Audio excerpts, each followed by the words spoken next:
आज हम transportation problem के ऑप्टिमम सॉल्यूशन के बारे में पढ़ेंगे।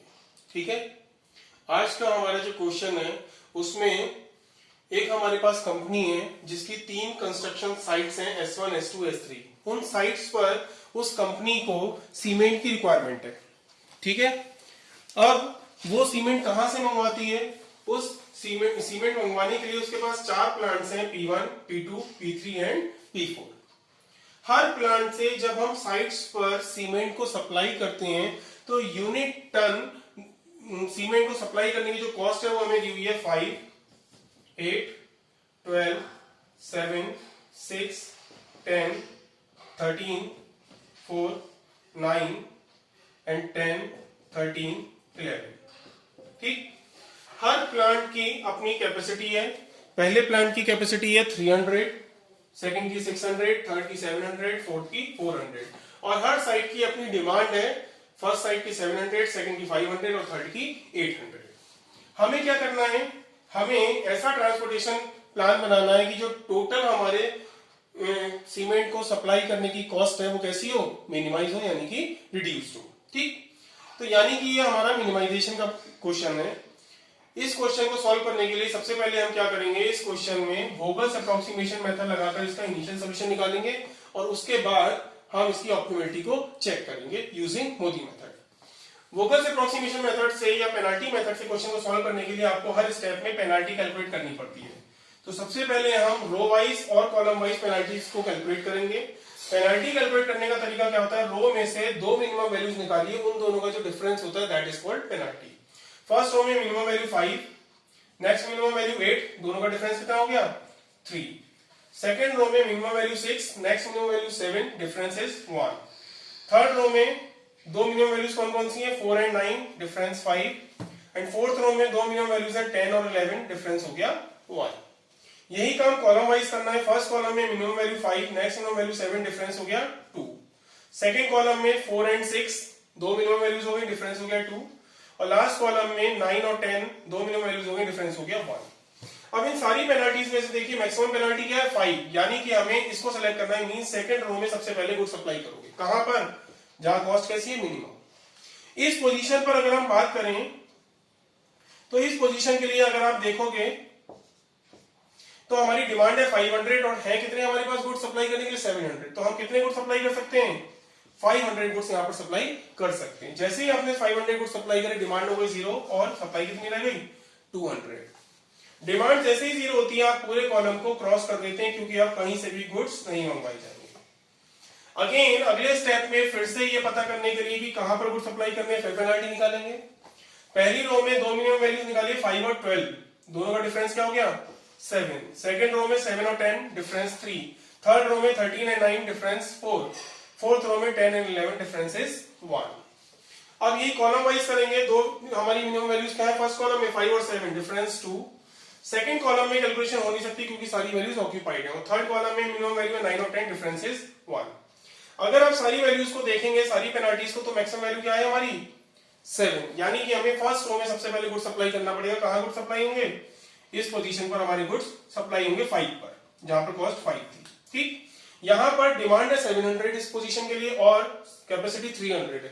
तो अभी हम यहां पर कितने गुड सप्लाई कर सकते हैं? 300। कैपेसिटी हो गई 0 और डिमांड कितनी रह गई? 400 रह गई। जैसे ही कैपेसिटी 0 ही हम पूरी रो को क्रॉस कर देते हैं। अब यहां गुड सप्लाई नहीं हो सकते।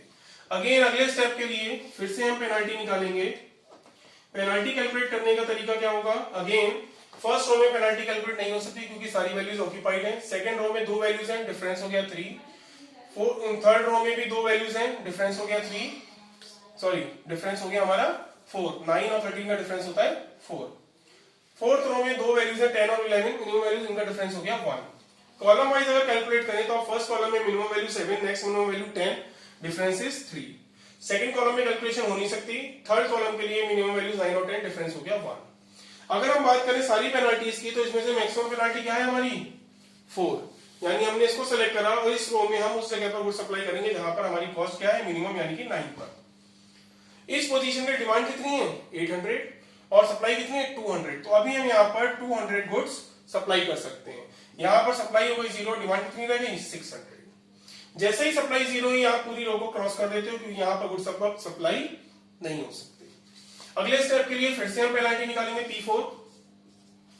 फर्स्ट रो में पेनाल्टी कैलकुलेशन नहीं हो सकती।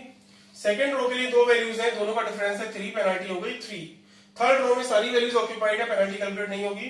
फोर्थ रो में दो वैल्यूज बची, उनका डिफरेंस कितना हो गया 1, पेनाल्टी हो गई 1। फर्स्ट कॉलम के लिए 7 और 10 डिफरेंस इज 3, सेकंड कॉलम में कैलकुलेशन नहीं हो सकती। थर्ड कॉलम के लिए 10 और 11 दो ही वैल्यूज बची हैं, डिफरेंस हो गया 1, तो हमारी पेनाल्टी हो गई 1। अब आप देखोगे कि सारी पेनाल्टीज में से जो मैक्सिमम पेनाल्टी है वो कितनी है 3 है, लेकिन मैक्सिमम पेनाल्टी कितनी जगह पर आ रही है 2 जगह पर। तो दोनों में से आप किसी भी एक वैल्यू को सिलेक्ट कर सकते हो। हमने इस वैल्यू को सिलेक्ट कर लिया। इसका मतलब फर्स्ट कॉलम में हम सबसे पहले अब सप्लाई करेंगे तो कहां पर करेंगे, दोनों में से जो भी मिनिमम वैल्यू है वहां पर हम गुड सप्लाई कर देंगे। तो इसका मतलब हम 7 पर अब गुड सप्लाई करेंगे। इस पोजीशन के लिए अगर आप चेक करोगे तो डिमांड है 400 और सप्लाई कितनी 600। इसका मतलब कितने गुड सप्लाई हो सकते हैं 400 सप्लाई किए जा सकते हैं। हमने यहाँ 400 गुड सप्लाई करे, डिमांड हो गई 0, सप्लाई कितनी रह गई 200। जैसे ही डिमांड 0 हुई आप कॉलम में बाकी एलिमेंट्स को कट कर देते हो। अब सिर्फ दो वैल्यूज बची हैं तो पेनाल्टी कैलकुलेट नहीं करेंगे। हम सबसे पहले जो मिनिमम वैल्यू है यहाँ पर गुड सप्लाई करेंगे। यहाँ पर डिमांड है 600 और सप्लाई है 200, तो हम 200 गुड्स यहाँ पर सप्लाई कर सकते हैं। सब कैपेसिटी हो गई यहाँ पर 0 और सप्लाई कितनी रह गई 400। अब एक ही पोजीशन बची, यहाँ पर हमें गुड सप्लाई करने होंगे। इसकी डिमांड भी 400 और सप्लाई भी 400, तो हम यहाँ 400 को सप्लाई करते हैं, जिससे डिमांड भी 0 हो गई और सप्लाई भी 0 हो गई। अब क्योंकि सारी कैपेसिटी और सारी डिमांड सारी की सारी 0 हो चुकी हैं, इसका मतलब हमारा इनिशियल सोल्यूशन वोगल्स अप्रोक्सीमेशन मेथड से आ चुका है। अब सबसे पहले हम ये चेक करते हैं कि हमारे नंबर ऑफ एलोकेशंस कितने हुए। नंबर ऑफ एलोकेशंस हमारे कितनी जगह पर हुए, यानी कितनी जगह गुड सप्लाई करें 1 2 3 4 5 6, 6 जगह पर गुड सप्लाई करें। और फॉर्मूले के अकॉर्डिंग कितनी जगह पर गुड सप्लाई होते हैं m प्लस n माइनस 1, जहां पर m होता है नंबर ऑफ रोज, यानी 1 2 3 4 प्लस n होता है हमारा नंबर ऑफ कॉलम 1 2 3 और माइनस 1, ये भी कितना आया 6। क्योंकि नंबर ऑफ एलोकेशंस और इस फॉर्मूले से जो वैल्यू है वो हमारी बराबर आई है, इसका मतलब हमारा जो सॉल्यूशन है वो कैसा है नॉन डीजेनरेट है, यानी कि इसमें हमारी डीजेनरेसी नहीं है। ठीक, अब जब डीजेनरेसी नहीं होती है तो हम क्या करते हैं, उसके बाद अपना मोदी मेथड अप्लाई करते हैं। उसके लिए सबसे पहले आप U और V कैलकुलेट करोगे उन सेल्स के लिए जहां पर आपने गुड सप्लाई किए होते हैं। तो सबसे पहले अब हम U और V की कैलकुलेशंस करते हैं। तो हम पहले वो सेल्स लिखेंगे जहां पर हमने गुड सप्लाई करेंगे। कहां पर हमने गुड सप्लाई करें, हमने यहां गुड सप्लाई करा है 5 पर, यहां पर गुड सप्लाई करें 7 पर, यहां 10 पर गुड सप्लाई करें, यहां 4 पर गुड सप्लाई करें, यहां 9 पर गुड सप्लाई करें और यहां पर 11 पर गुड सप्लाई करें। हर रो के लिए हमें U की वैल्यू कैलकुलेट करनी होती है और हर कॉलम के लिए हमें V की वैल्यू कैलकुलेट करनी होती है। ठीक, ये कैसे कैलकुलेट होती है, आप चेक करते हो कि किस रो या किस कॉलम में सबसे ज्यादा जगह पर गुड सप्लाई हुई। फर्स्ट रो में एक जगह पर, सेकंड रो में 2 जगह पर, थर्ड रो में 2 जगह पर, फोर्थ रो में 1 जगह पर। कॉलम वाइज चेक करो, फर्स्ट कॉलम में 2 जगह गुड सप्लाई हुई, सेकंड कॉलम में 1 जगह पर, थर्ड कॉलम में 3 जगह पर गुड सप्लाई हुई। जहां सबसे ज्यादा जगह गुड सप्लाई होती है उसकी वैल्यू को हम 0 ले लेते हैं।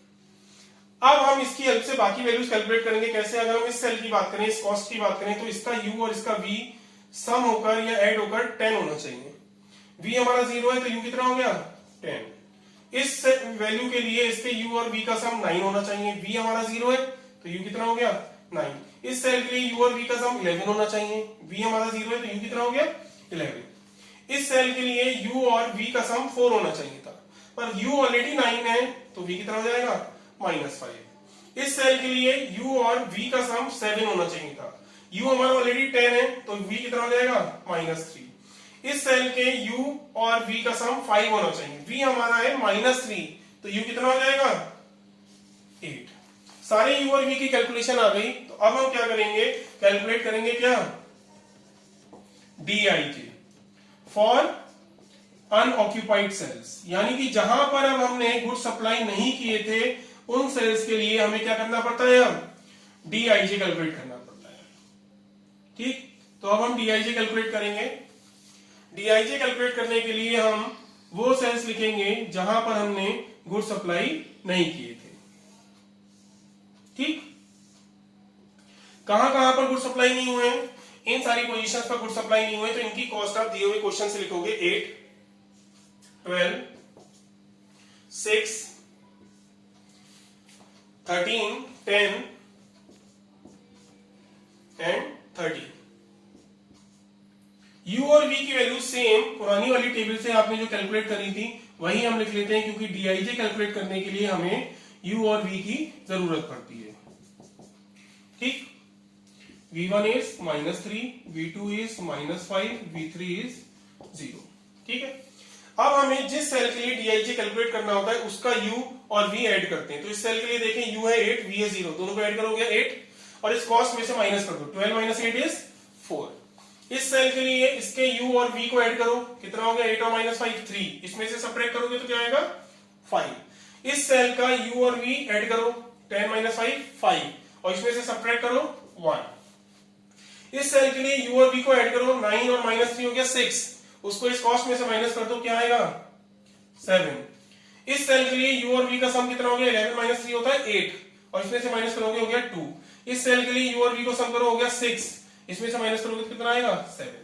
तो आप देखेंगे कि सारे के सारे डीआईजे जो हमने कैलकुलेट करी अपॉर्चुनिटी कॉस्ट वो कैसी आ गई?